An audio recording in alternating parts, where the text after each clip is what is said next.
ఏ దేశమేగినా ఎందుకు ఆలిడినా పొగడరా నీ తల్లి భూమి భారత్ని అంటారు.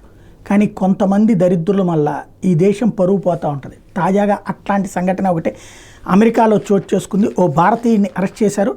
అమెరికాలో పిల్లలు మహిళల నగ్న చిత్రాలు రహస్య కెమెరాలతో రికార్డు చేస్తున్న భారతీయ వైద్యుడిని పోలీసులు అరెస్ట్ చేశారు. కొన్నేళ్ల నుంచి ఆయన వందల చిత్రాలు వీడియోను రికార్డు చేస్తున్నట్టు పోలీసులు గుర్తించారు.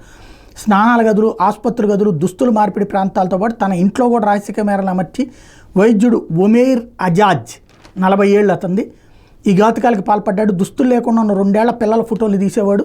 అపస్మారక స్థితిలో ఉన్న నిద్రించే మహిళల మీద లైంగిక వేధింపులకు పాల్పడేవాడు, వాటిని చిత్రీకరించేవాడు. ఈ ఉదంతాల మీద అతడి భార్య ఇచ్చిన సమాచారం మేరకు పోలీసులు దర్యాప్తు చేశారు. మిషిగన్ రాష్ట్రంలోని ఓక్లాండ్ కౌంటీలో ఉన్న రోచెస్టర్ హిల్స్లో ఉన్న అతడి నివాసం నుంచి 13,000 వీడియోలు ఉన్న హార్డ్ డ్రైవ్లు, 15 ఎక్స్టర్నల్ డివైజుల్ని పోలీసులు స్వాధీనం చేసుకున్నట్టు వీడు ఎంత దరిద్రుడు, ఎంత రాక్షసుడు అనేది అర్థమవుతుంది. భారత్ నుండి అక్కడికి వెళ్ళిన ఈ ఒమేర్ అజాజ్ అనేటటువంటి దరిద్రుడు దేశం పరువు తీసి వదిలిపెట్టాడు.